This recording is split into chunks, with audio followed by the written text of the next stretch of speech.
Hello, my friends on YouTube. Today is August 20th, 2023. Today's video is continuation of the last video, and the name of the video is The Messenger of Islam Without Viagra. And as you know from the title, this is not for kids. So if there are any kids in the room, please ask them to leave. The Prophet of Allah without Viagra. Actually, yeah. Anyway, it's a touchy subject, but we have to understand the culture where this man came from and why I'm talking about this particular subject. There was a man who lived at the time of the founder of Islam. His name Al-As bin Wa'il al-Sahmi. And this man somehow, for a reason or another, called the founder of Islam. The word is Abtar. The translation to English, it says cut off. Cut off means he doesn't have lineage. And lineage has something to do with sex. You cannot have lineage without having a spouse, a man and a husband and wife, and sexual relationship. Then the wife will conceive and deliver a baby. This is the lineage. So he is calling him, you are cut off. Actually, what he is telling him, you are impotent. Your sexual organ is no longer working. That's what he meant when he used this word. And you have to know that many people, the drug Viagra came in the early 90s, 1990s, and helped many people who have a problem with sex. But before that, people learned to, okay, this is not working, this area is not working anymore, and they lived, that's it. And even with women, some women, there was a program, I think it was on Channel 13, a young lady at the age of 24, and she didn't menstruate anymore. So she cannot conceive. What does that mean? She lost her value as a woman? No. But even if she wants to get married, she can actually adopt, and life goes on. So, but for the culture of the people of Arabia at this time, you have to understand that this was a culture, an area that it is a very harsh environment. And you cannot really survive there very well unless you are very wealthy and you can acquire things that average person cannot have, or struggle through life. And that's why the people of Arabia at this time, they like to marry young, because when you marry young, before any problem, you can have offspring. Boys and girls, they used to marry very young, so that you guarantee that you will have offspring, you will have lineage. Lineage is very important for the people, not just of Arabia, actually all Asia, Japan, Korea, China, India. They put emphasis on lineage, specifically the boy, because the boy carries the seed and the lineage. Africa, the same thing. Okay, Europe is not so much. If you have a boy or girl, it matters not. But Asian countries and African countries, all of them put emphasis on having a boy. So the founder of Islam, he got married at the age of 25 with the older woman Khadija, who was 40, and she gave him, they say, 6 children, 2 boys and 4 girls. The 2 boys died, so he didn't have boys, and therefore the reason that this man was calling him impotent, it's not really because he cannot have sexual relationship. It's none of his business, but they felt that this guy is trying to control everybody. So many people were sick and tired of him, so they used to call him names. This is like an insult, nothing else. So he called him that, yeah, you are impotent. Of course, Gabriel couldn't handle that insult to the Prophet of Allah. So he came right away with a Quranic surah or chapter. It's a very short one. I'm going to put it in the description box for you. And Gabriel, Allah and Gabriel have nothing to do except defend the Prophet and tell this guy, the Prophet is not impotent. You are the one who is impotent. Your sexual part doesn't work. The Prophet, his sexual part works, and he takes care of 9 women in one night with one wash. So this to me really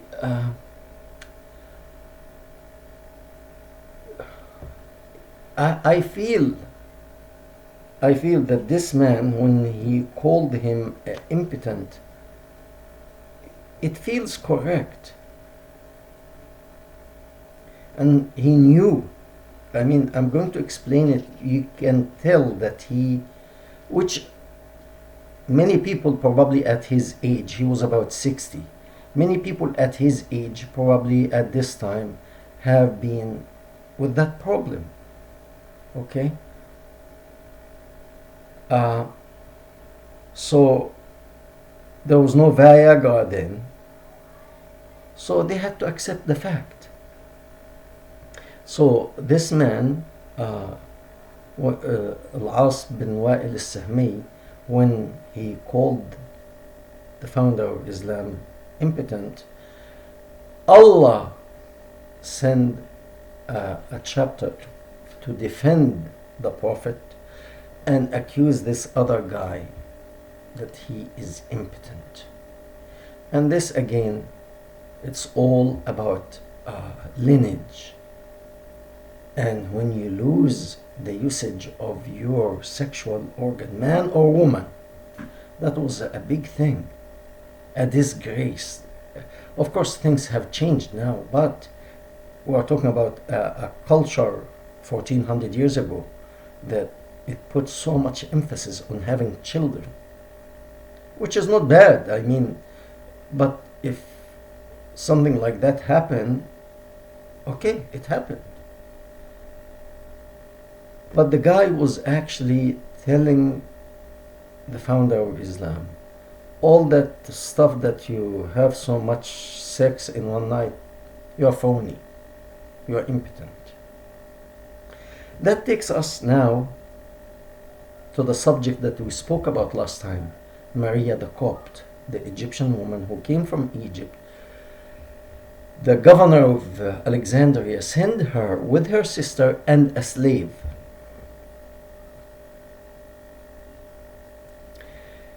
And that woman conceived. So, the founder of Islam, he had so many women. And actually, many of them, rather, they were young ladies. For example, Aisha. Aisha, when he died, she was 18. 18 years old, can conceive easily. Let's say Aisha had a problem. She couldn't conceive. Zainab, that was the young lady whom she married his adopted son, she was a young lady. She didn't conceive either. Safiya bint Huyay, the woman whom he murdered her family, she was newly wedded. That means she was about 17, 18 years old at the most. She didn't conceive. Rihanna was a Jewish woman whom also similar to Safiya bint Huyay, she was captured as a slave and she was taken as sex slave. She didn't conceive. So I mean, there could be a woman or two, because it happens. Some women don't conceive. One or two, I agree, but all the 9, all of them, none of them conceives, it's a little bit off. It must be the problem with the guy. But that was a big thing back then, to say he is impotent. And that's why he felt very bad when he was called impotent. He had to get Gabriel to defend him, to say, no, he's not. We know he's not. He handled 9 women every night. You can tell, you can feel that he is putting these stories out, that he's having sex with 9 wives, with 9 women, plus the concubines every night. It's a lot of exaggeration. And none of these women conceived. None of the sex slaves conceived.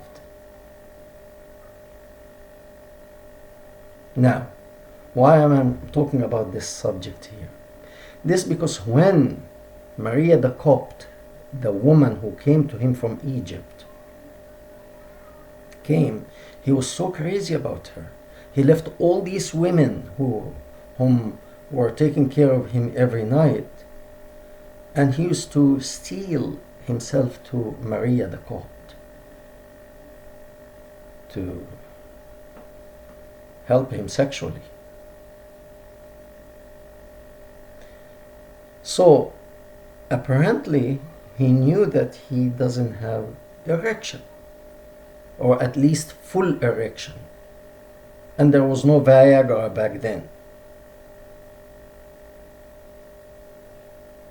So when you know that you're impotent and your wife tells you, I'm pregnant,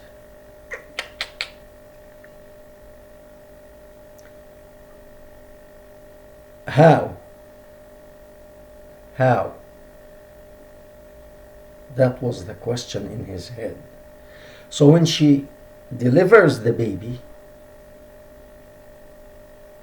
I don't know how many of the audience took your baby and ask somebody, especially that somebody hates your wife,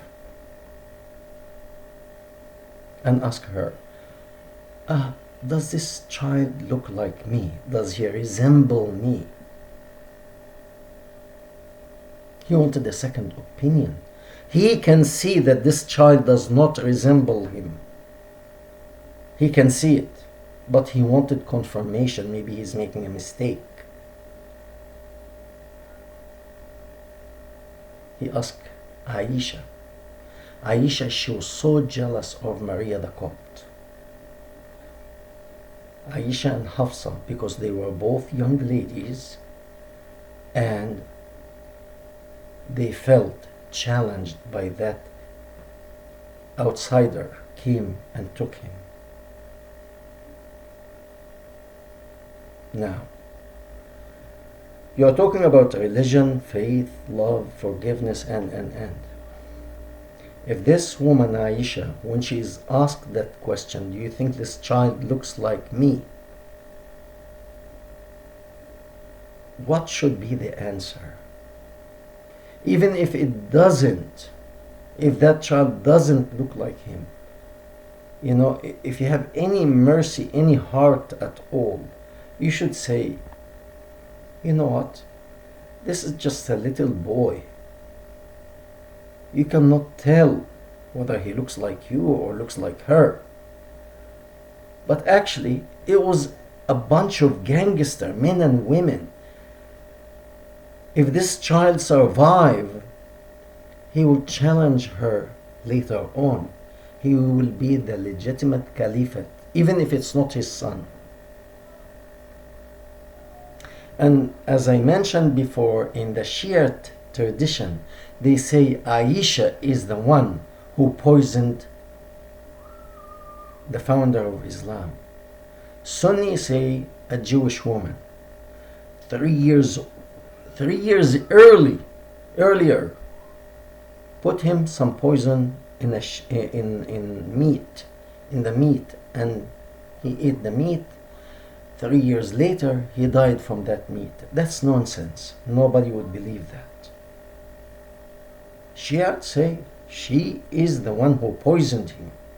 Clearly, he was poisoned by her. And it's not that I believe in the Shiite. Shiite and Sunni, for me, they are the same nonsense. Okay? But their understanding of the situation is true. It's true. It was Aisha who killed him. It holds more. Okay? So you come to a woman who is jealous of Maria the Copt, wants the power to herself. Okay? And ask her, is that my son? Even if it was his son, she will tell him no. And practically this is what she said. She looked at the baby and she said, I don't see any resemblance. Doesn't look like you. And then he tried to press her. He said, but he is white like me. And she said, this is of the milk of the sheep that he is drinking and the fat of the sheep that he is eating, because the milk is white and the fat is white, hence is turning his skin to white. But he is not white like you because he is white.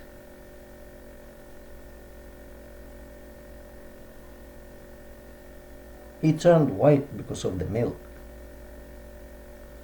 What he does at this moment, he doesn't investigate that before you make a decision, like major decision. You should actually, especially if you are a responsible person, if you say that you are a man of God,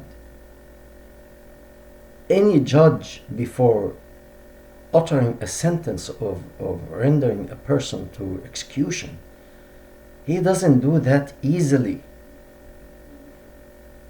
He probably sit and think and examine the situation and examine what happened, and at the very end, when he is like 110% sure that this person deserved the death penalty, then he will give his sentence that this person should be killed.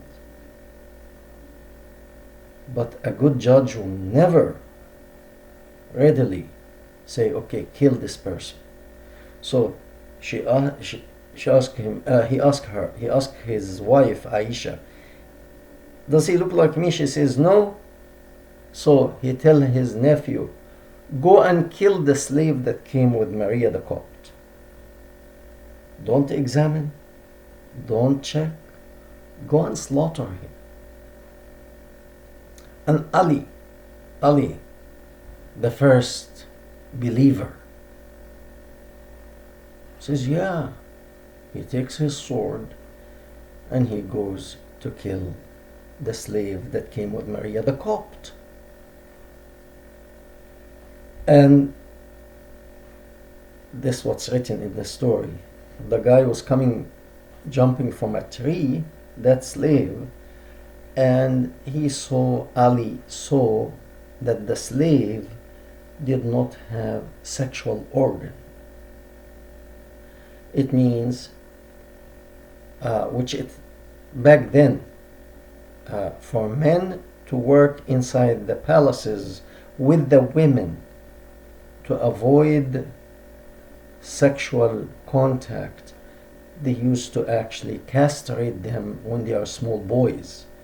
So when they grow up, they are strong men, but they don't have sexual desire, so it's safe to leave them with the women to help the women do their stuff in the palace. Whatever needed to be done, these eunuchs used to help. So Ali didn't kill that slave who came with Maria the Copt from Egypt. And he went to the messenger of Allah and told him, the guy doesn't have what men have. He doesn't have sexual organ like men. The guy is castrated. So Allah said, okay, good. He's saved. He's okay.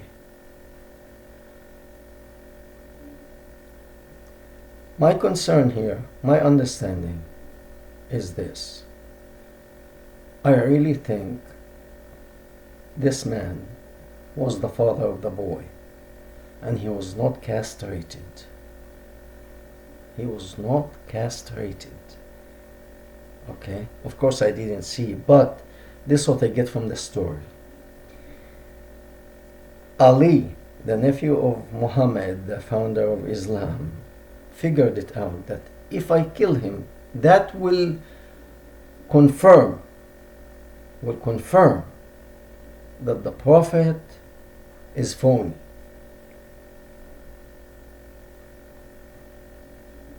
And that hits the heart. That if he was so sexually so strong like this, as people claim, as he claimed back then, that he is doing 9 times in one night with women, why would Maria the Copt, if he's so strong sexually like this, would look outside to another man?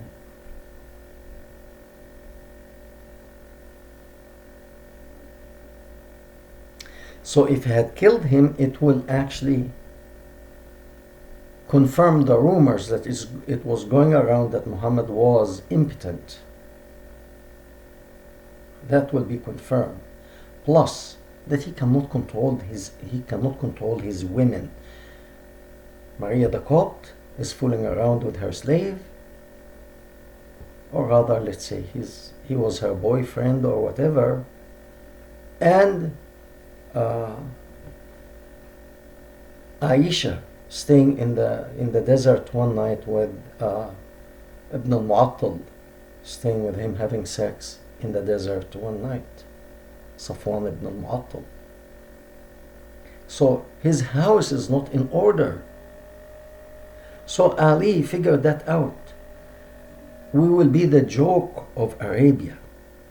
So it's better to leave him alive and tell Muhammad he doesn't have what men have. He doesn't have sexual organ.